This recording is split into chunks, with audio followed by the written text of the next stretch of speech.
A very good morning and a happy new year to everybody. 2013 has started off on a very positive note.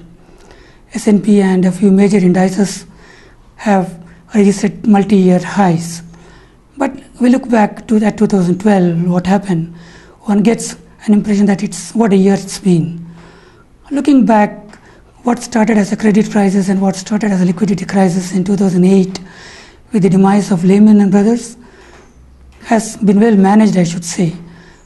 First half of 2012, investors are wary of the major markets. The bond markets are not doing well, nor were the equity markets. We saw the China Shanghai index falling to multi-year lows. We have seen a great recovery in the last half of 2012, and especially the last month of 2012 has seen significant rally in most of the major markets. Now let's look at what started this rally and how this happened. To start with, the European Central Bank took very positive actions under the stewardship of Mr. Draghi. They announced what is called as an OMT, which allows the central bank to pump in liquidity and buy the bonds issued by the various sovereign nations. So that brought in the confidence. The confidence that was lacking in the initial half of 2012 was back in the market, and we saw investors returning to the market in a big way. 2013 promises to be a good year. 2013 also promises to be a year of unraveling. If 2012 was a period of waiting where the investors wanted to see where to put their money in, 2013 appears to be providing a clue. In the last week of December, the Federal Open Market Committee, or the Central Bank of the US, came up with its policy minutes, which suggested that they may soon sometime unwind the liquidity measures they have been holding on for quite a few quarters. That sent markets on a tailspin, and we saw some of the rally that saw in December coming back. But then that's too early, I would say. If you look at the first week, the data coming out of the US and then the employment numbers, they don't appear to be indicating that the economy is back on keels and it is recovering. Let's go back to the Eurozone. Eurozone also appears to be on its own for a while, but we do have plenty of auctions coming in. So that leaves the emerging markets back in focus.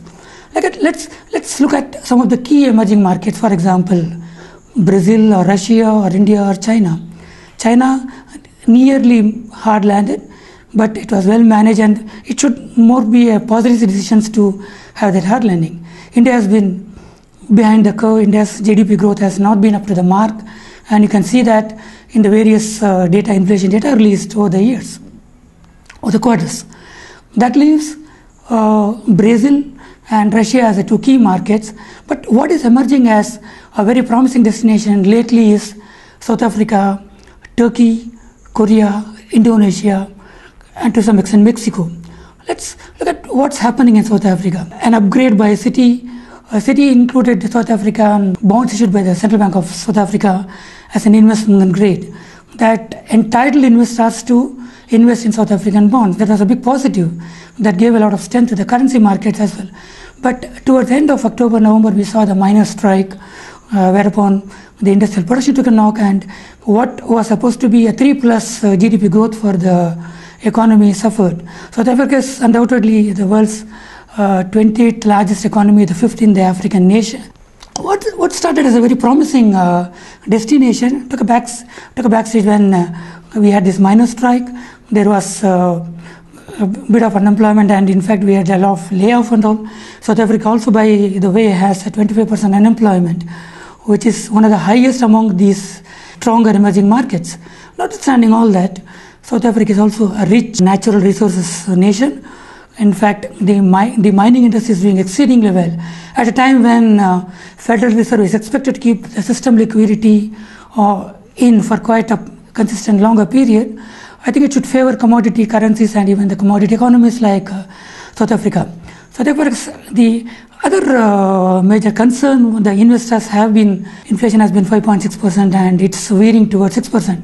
But we should also say that is also an opportunity because it is also a symbol of growth. In fact, in my view, ZAR will be a strong performer in the second half of 2013. Currently, the South African rand or ZAR is trading around 8.5 to 8.75 band, while we might see it moving towards the 9 or 9.5 level. In the long run, it is going to be a performing currency, and we should be back well below 8. as we stand 2013, where the global economies continue to be infused with a huge amount of liquidity, South Africa appears to be a good destination, and maybe if we start on a cautious approach, the South African bond and maybe the South African industries are a good place to look at. Let's continue this series and let's look at the next week where specific areas in South Africa, specific areas in the emerging markets where we can identify investment opportunities and share with the investor and the viewers. Thank you.